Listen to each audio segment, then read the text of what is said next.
aabot siya ng 350,000 pesos Ito lang. once na na-dispose lahat itong fruiting bags. Within 15 days. Within 15 days.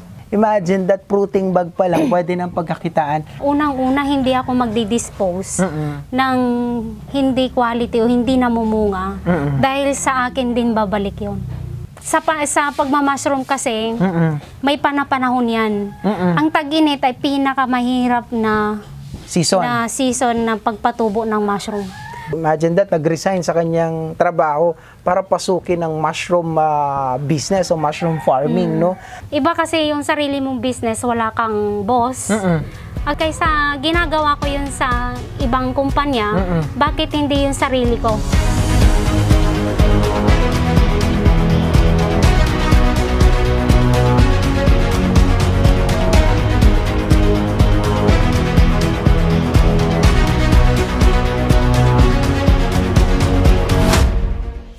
Nandito tayo sa incubation area ko.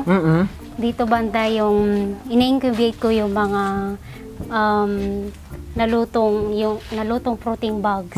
So dito ko na siya incubate hanggang sa mag-fully na sila. Okay. So ilang days na po itong mga nakikita natin dito, ma'am? Itong mga to is nasa 4 days na. Pwede bang hawakan, ma'am? Oo, pwede. 4 days, okay. So ito yung mga ginagawa ng mga kasamahan nyo, ma'am, dito? Tauhan. Then 4 days, ito ma'am, ito yung mga binibenta nyo rin? Ito yung binibenta ko rin ng Bolyoman. Ilang days ma'am bago kayo makapag-dispose? Let's say nagawa today, ilang days bago nyo pwedeng i-dispose? At least 21 days. Bago pwede? Na-dispose kasi 15 days is parang ito. 10 days na sila eh. Ito, sa 70% na sila. So mga pag fully na sila ng 15 days ay sa kung hintayin yung makondisyon sila for ready to fruit. Okay. So, iyan na siya. Okay. So, mapapansin natin ng mga kabidyo, no?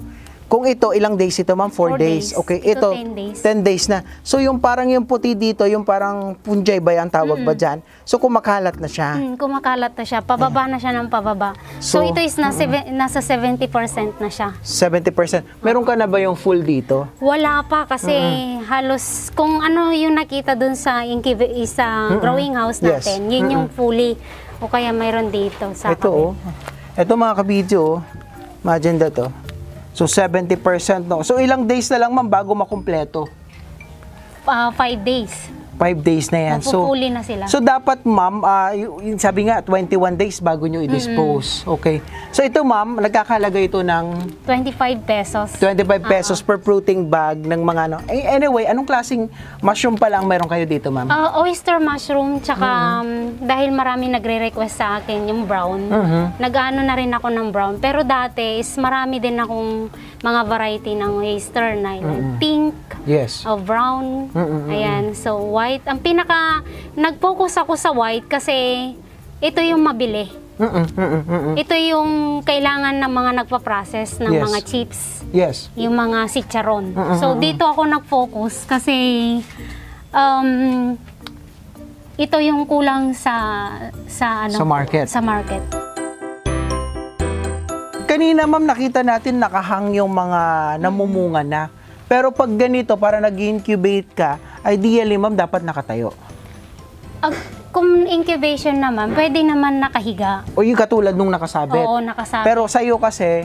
talagang pinasadya ko siyang gawan ng ganito. Ay, pakita natin ng mga ka-video. So, gumawa siya ng parang patungan nito, no? Ilang layers to? 1, 2, 3, 4, 5, 6, 7. 7 layers. Anong size nito, ma'am? 7 feet?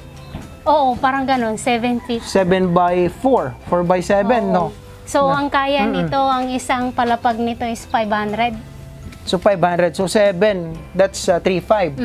So, isang tray, no? Isang lagayan niya. 3.5. So, talaga na ma-maximize mo yung space, ma'am. Okay. Kaya alam ko na kung ilan yung pwedeng gawin. Kasi ang incubation area hindi pwedeng basahin. Ito, ma'am, you are waiting for 21 days. Sa 25, ay i-deliver na lahat yan. May buyer ka na? May buyer na yan, may kukuha na. So, ilan ang tray mo dito, ma'am? 1, 2, 3, 4. Okay, so, Para makita natin yung ano, yung actual na kitaan talaga, bakit umaabot ng milyon yung sinasabi ni Ma'am, no? So, sabi natin 7 layers ito. Oo. 500 ang isang layer, so 3,500. So 3,500 'yon, no? 3,500 times 4. Apat na beds, no, na parang tray. So that's 14,000. Tapos ibebenta mo siya ng 25 pesos. Ayan, guys, so napakaliwanag. Ayan. Aabot siya ng 350,000 pesos. Ito lang. Once na na-dispose lahat itong fruiting bags. Within 15 days. Within 15 days. Or, I should say, every 15 days, may ganun kang benta. Mas mataas pa doon kung talagang... Full blast. Oo. Lalo sa mga orders, kaya kung gumawa ng mas malaki, yung 20,000 sa isang tao. Sa isang customer, 20,000, 30,000. Actually, ginagawa ko yun eh. Wow. Within 1 month. Oh, yun. Ang ganda pala ng ano, guys, no? Mga ka-video. Mushroom business. Kaya, imagine that fruiting bag pa lang, pwede ng pagkakitaan. Ma'am, can you guarantee sa ating mga ka-video, sa ating mga viewers, na yung fruiting bag na nanggagaling dito sa Lanis Mushroom Farm ay quality? Oo, quality. Kasi unang-una hindi ako magdi-dispose ng hindi quality o hindi namumunga. Dahil sa akin din babalik yun. Okay. Responsibilidad ko yun hanggat hindi siya nagpo-fruit. Okay. So kung hindi siya nag-fruit, papalitan ko yun kung ano yung i-deliver ko. Ganun ako, oo. Okay. So, yun yung guarantee ko sa mga customer kung bakit binabalikan ako. Okay, parang warranty, no? Sa pagmamashroom kasi, may panahon yan. Ang tag-init ay pinakamahirap na season na pagpatubo ng mushroom. So, pag ang mga customer ay yun yung parang pinili nila na season na magpatubo ng mushroom. Mahihirapan. Ay mahihirapan. Okay, ano ba yung ideal na buwan para mag-start ako mag-alaga ng mushroom? Pag-start ng mushroom, at least nandun ka sa September, October, November. Yung medyo mahalumigmig na, no? Oo, medyo maano na. Kasi pag summer naman, maganda ang market ng summer. Kasi talagang lahat, kahit maliliit yan, kukunin nila. Yung mga nagpa-process. Yes. Kasi nga, madalang ang nagpapatubo ng summer. Ayun.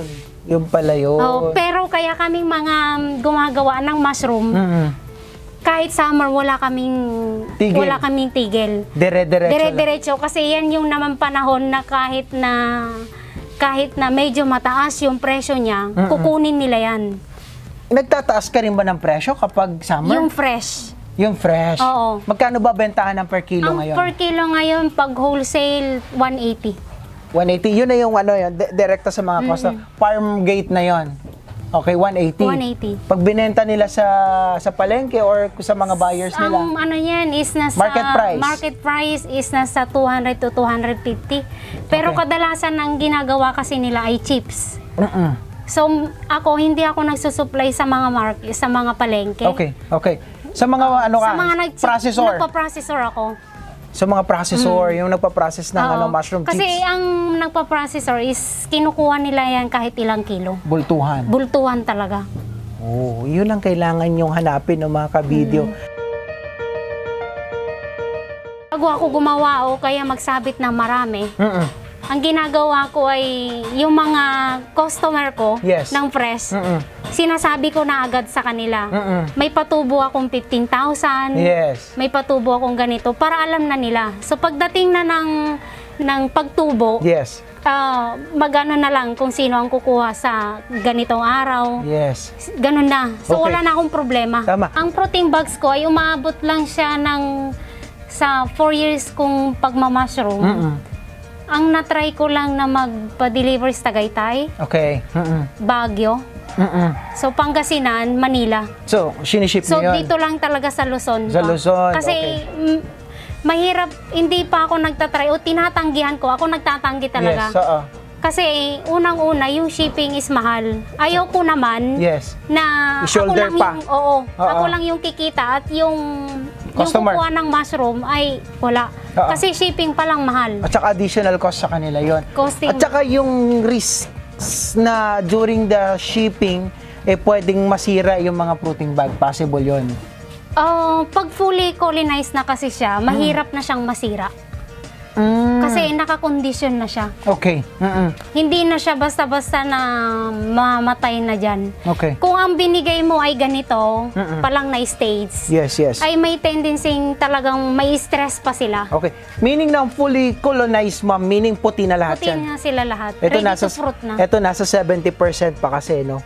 So, may remaining pang, actually, 80% na siguro Oo. ito. Konting-konti na lang. So, ilang days na lang hintayin natin dito bago tuluyang ma-fully colonize at talagang ready na siya mag-fruit. Okay. So, ang ganda, no, mga kabidyo, no, itong negosyo ni Ma'am Lani na talagang parang ramdam ko, kabisado mo na. Imagine, wala naman siyang formal education, Oo, wala. formal training regarding sa pagkakabote. Ano yan? Certified kabotera? Parang, ganun na nga. Kasi yun na yung nag-resign na ako sa ano ko eh. Sa trabaho mo? Sa trabaho ko. Iba kasi yung sarili mong business, wala kang boss. Actually ako is dahil head nga ako, ako ang nag-ano sa mga tao. Yes. Mahirap yun. Yes, So kung nag-handle.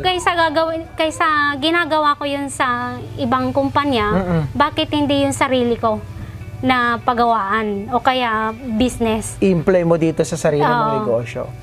Imagine that, nag-resign. Supervisor ba? Tama ba? Or Head chef. Head Sous chef. chef ako. Sous chef ako sa isang casino. Okay. So, imagine that, nag-resign sa kanyang trabaho para pasukin ng mushroom business o mushroom farming, no? At hindi lang, no? Kumikita siya sa fresh na mushroom, kumikita siya sa fruiting bags. Saka spoon. Spoon. Spoon. May spoon ako dito. May Okay. sarili akong laboratory dito. Ano yung spoon? No? Sige, para makita natin, no? Tour natin yung mga kabidyo natin. So, pwede ba Okay. nating makita, Oo, ma'am? Pwede dito. Okay, tara, let's go. Bilib na ako kay Madam. Certified kabutera. Imagine that, ha? Walang training. Walang formal education about sa pagkakabuti. Meron ng May may-ari order dito. na. Oo. Okay, so Actually, nagkukulang pa ako. ibig sabihin, sigurado na yung kita ni Ma'am Lani. Oo.